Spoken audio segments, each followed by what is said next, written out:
Today we are going to go over a parable that kind of comes up much after the others, but it's a good one. This is the parable of the workers in the vineyards. Now, before I read this, I want you to kind of understand what's going on here. Jesus is further clarifying the underlying principle of membership of the kingdom of heaven. You know, he's been saying everything you need to do. Entrance is by God's grace alone and only through Jesus. This parable, God is the landowner and the believers are the workers.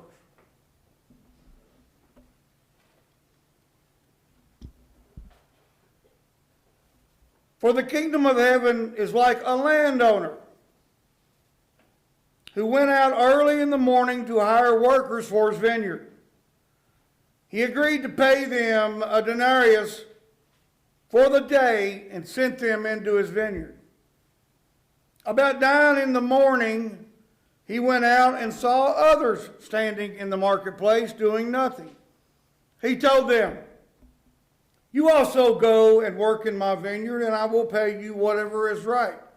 So they went. He went out again about noon and about 3 in the afternoon and did the same thing.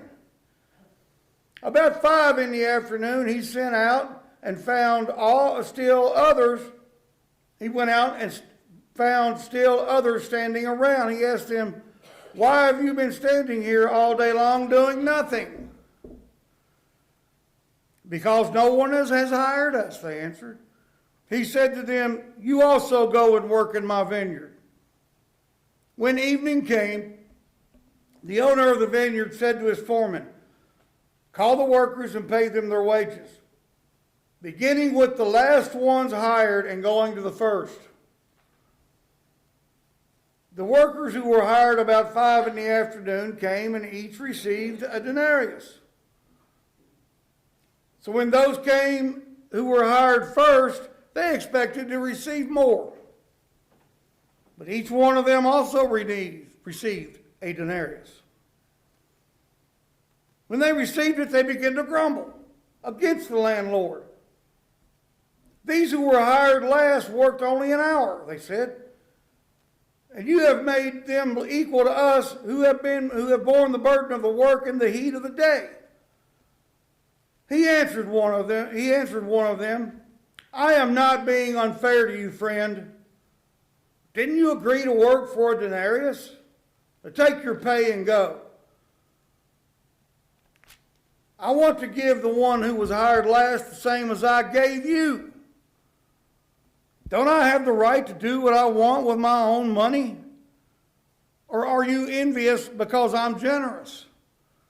So the last will be first, and the first will be last."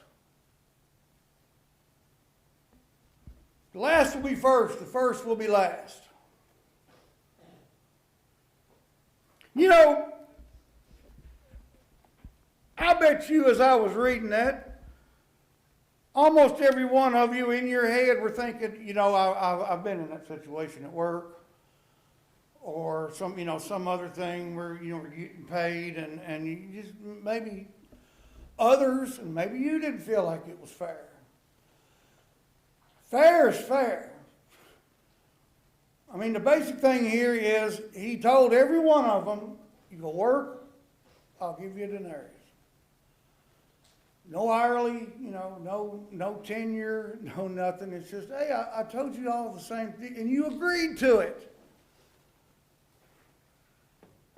Now, there's a common thing goes on these days in sports that really kind of burns me up. Because those of us that never got the opportunity that tried to get paid to play their sport would take the league minimum in a heartbeat. Be on a scout team, anything. But guys that were there and they're actually starting to go, "Well, wait a minute, this guy over here is getting, his owner's paying him this much. You got to pay me the same." His owner's going, man, you signed this contract. You agreed to this deal off the bat. I'm not doing anything wrong to you. Greed. Greedy, thinking you deserve more than somebody else. How many people in the Christian life, in churches, think they deserve more than the people that don't? They really do. I think, well, I deserve to go to heaven because I go to church. I've confessed my faith. Why are you more special than the person that hasn't? You're not. Jesus promised us all the same thing. Life, eternal life with God through Jesus. It's another way of him defining exactly who gets in and who doesn't. But here's the thing. You may disown Jesus, but Jesus may turn his back if you're totally against. But he can't disown you. He can't disown himself, and he's in us. So he's not promising anybody any more than anybody else just because they've accepted and they're more faithful. Now, when these people that do, it's part of our job to go out there and be the tools and draw them in. Not by cramming the Bible down their throat right off the bat, but get them in here. Isn't that what we do? I mean, I know you guys do it. Boo Fest. I mean, that's one of the things. Get the people here. Get the kids here. I walked around the neighborhood a little bit this week or saw people out. I ain't going knocking on doors yet. But the people that I saw out, and I think the Lord kind of had a pretty day and everybody was out, because if I saw kids, teenagers, whatever, I made a point to say, hey, Boo Fest's coming up, and every one of them that had been here before were like, oh, good, I remember that. That makes me feel good, that they remember y'all doing that, okay? Now, I told them, we want to use the facilities. We want you guys to use this. What would you like to do? And the idea is, I know kids don't want to immediately come in here, especially teenagers, and sit through a service. Not right off the bat, anyway. They want an activity. They want something to do. So that's what I asked them. Think about it. Don't answer me now. I told them all, think about it. I want to I told them to think about what type of things could you use, could we help you and let us do what you want to do in our facilities where you're right here. You can walk to it or a short drive to it. Tell us what you want to do. Get them in here. Let the love spread. The rest of it, the services, all that, Sunday school, that'll happen. That'll happen.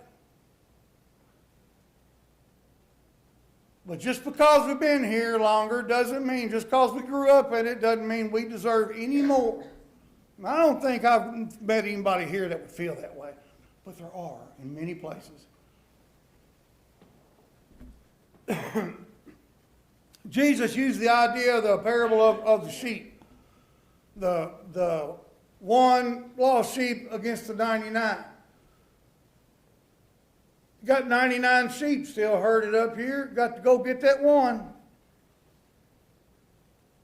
And the 99 are like, why are you putting so much importance on somebody that left? Why are they, more important than us? You're going to leave us to go for that one? Yeah, because everybody's promised the same thing. Guidance, help, healing, life with God. No more, no less. Came in here today on your knees and begged and truly begged the Lord for help and confessed faith. you're going to receive the same things that all of us that have been devout and in it all our lives, and it's the same thing. We don't deserve any more, right? We don't deserve any more. If at work, if you went to work, you signed your original contract, and that's what you've been doing, and somebody comes in, and they're getting equal, and you're like, now wait a minute. But think about it. Did you go ask for another contract? No. You signed it, you agreed to it. And all they're doing is giving you what you agreed to. But look what Jesus is offering. Ultimate, everything, no comparison. There's no pay grade. There's no requirements. There's nothing required but to confess faith, right? So everybody gets the same. Just like going to go out and get that sheep. Everybody deserves the same treatment. Now, one thing about this parable, it does speak specifically to those who feel superior because of heritage, social position, and some people feel superior because they feel they spent more time with Jesus. That is rampant. That is heavy. There again, I've not seen any evidence of that here, but I have seen it a lot of places. Or someone that did very well for themselves, and I'm not talking about anyone in particular, but a person that did particularly well for themselves, set up a good life, were intelligent, got their retirement set up, they're comfortable. They're active in the church. And in many places I've been and seen, their money's the one that keeps it going. But they think that money that they give gives them the right to dictate. And I'm not exaggerating here. I had one money guy tell me at one place that I had to demand. He demanded everybody give $125 more a month or we can't keep it open. I said, well, lock the door. Shut it down. I'm not going to do that. It's not what Jesus said. Doesn't matter where they could pay. These people were farmers. These people they were working a daytime job and trying to keep their farm alive at night and dying young in the process. Is that fair? No. But it's what it is. It's what they were. They were given all. You give it all. You give up all. No matter who you are, no matter what you got, no matter if it's a lot or a little. The old lady with her last penny. The old lady with that last little whatever that little half cent they had was. Put it in there. Jesus saw it. He said, that's what it takes. Quit looking at the Jerusalem building, guys. Look, you missed it. We missed that kind of thing. That's what this is talking about. The owner is God. Landowner is God. The workers are us. You know how many ministers feel superior to their people because they've got that title? I run into that too. I think y'all know I'm nothing like that. But there are out there. They are out there. That spreads. That causes division in the church. We've already been told in lessons from Paul over the years, create division in the church, you're the problem. We're equal. We're all equal. As a matter of fact, if anything else, I honestly feel less than you. I really do. I see kindness. The kindness that has been shown to me up here has proven to me that I don't feel like I'm as good as you guys. I really don't. But Jesus doesn't care about that. He put your heart in you. Your heart's been shown to me. So what's my job now? Pass that on. The heart, the love that you've given me is going to go back. That's my job.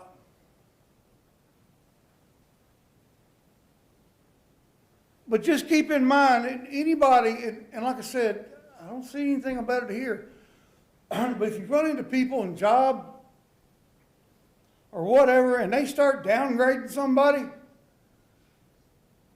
stop them. Stop them. Say, hang on a minute. While you're with me, please don't speak about people like that. Be nice about it. Please don't do that, because, I feel like they need help, not criticism. They don't need you making comments. And then that happen all the time.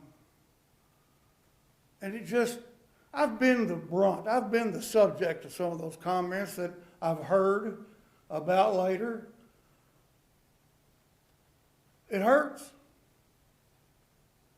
We don't hurt each other. We're all the workers. We're all workers. We've all been promised the same thing, and we're all going to get the same thing. And isn't that wonderful? Because we know what we're promised. We know what Jesus has in store for us every day.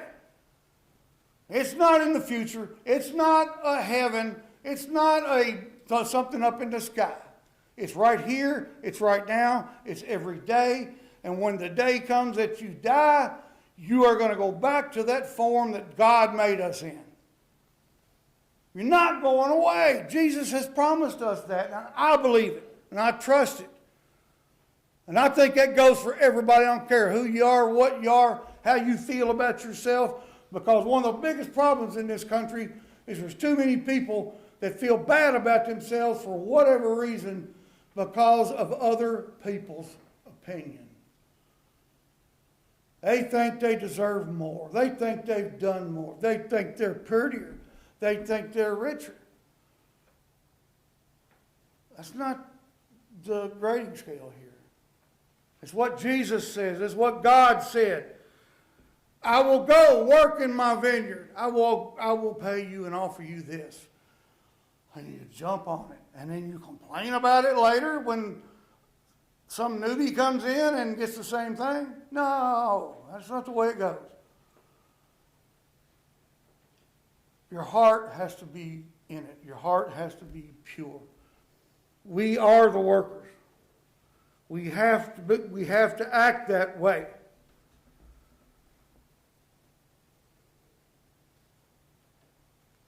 Now, remember, this is not about monetary rewards. It's not about monetary things. That's the example. And it's not about even working hard or not working hard. Everybody's had those people. You're out there working hard in your job, and there's always that guy. Where's Billy? You know where Billy is. He's over. He found a porta potty somewhere. We're going to have to go get him. Not you, Billy. I'm sorry I even used that. I just pulled a name out of the air, man. I'm so sorry. I'll try another name next time. That was so weird because you looked right at him. Sorry, Billy. I didn't mean that. But you know what I mean. We've all faced that. What it is, it's a strong teaching. It's God's grace. It's a very strong, factual account of God's grace. And his generosity. Remember the owner said, "What, are you mad at me, or are you envious because I'm generous?" You're going to be envious of these other guys, of these other workers, because of my generosity. That makes no sense. So the last will be first, and the first will be last. The meek shall inherit the earth.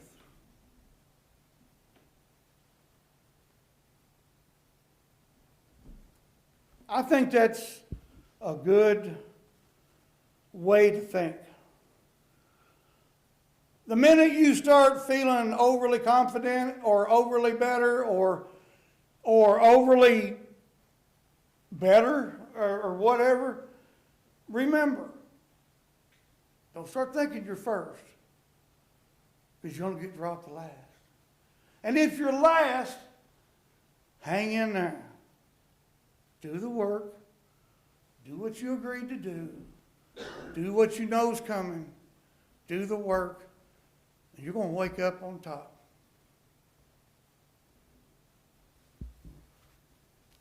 One of my good friends ministered that when I was commissioned, he was my youth minister and associate minister at Arlington when I was an older teenager, young 20s. So he saw what they used to call me. He saw Big Daddy. By the way, that's what everybody called me forever. My friends' parents called me Big Daddy. They didn't know my name because everybody called me Big Daddy. That's the time period he was at. And I ate that up. I was still playing football. I thought, everybody in this town knows me. I'm in the paper, and it's great. And Rick put up with that. He used to bust my bubble all the time, too.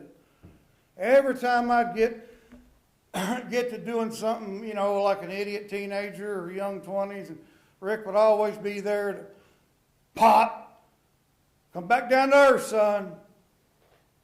You ain't as good as you think you are.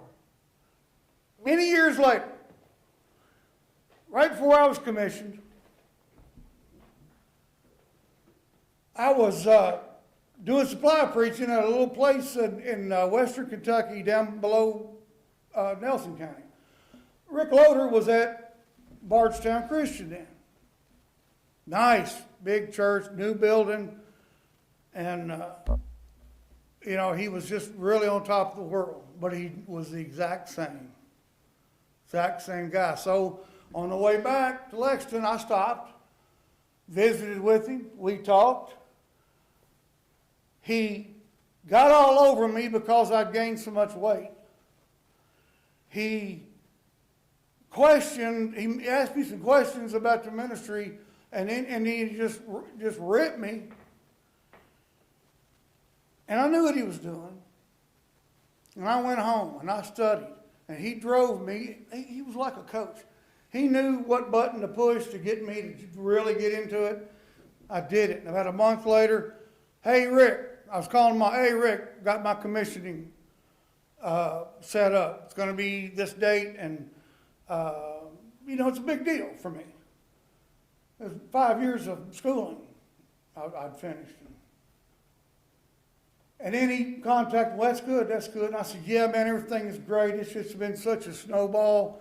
It's just rolling and getting better and better, and I'm so happy. And I've lost weight, and I just feel so good. And Jesus is just absolutely treating me the best and loving on me, and everything's great. And I was just gushing. It was embarrassing now that I think about it. I was just gushing. He sat there and listened. He goes, yeah, okay. But you forgot one thing. I said, what? He goes, that Jesus you're just ranting on about comes with a cross too. Don't forget that. And that's the last time he ever bought my bubble, because I've never had another one since. Because he was right. Well, who am I should be on my knees crying and thanking Jesus and that cross. So don't forget, our Jesus comes with a cross too. Remember the lessons recently we talked about, you got to pick it up. You got to bear that cross. Well, what is it? What is your cross? That's what part of this is all about. I think this may be why this parable is late. All the other ones were run together. We talked about that. Because this one more or less sums it up. This is it. We're equal. Everybody gets paid the same thing. But it's the best you can get. And there's no amount of deeds or things you have to do or a time period. Okay? Blessed be the Word of God.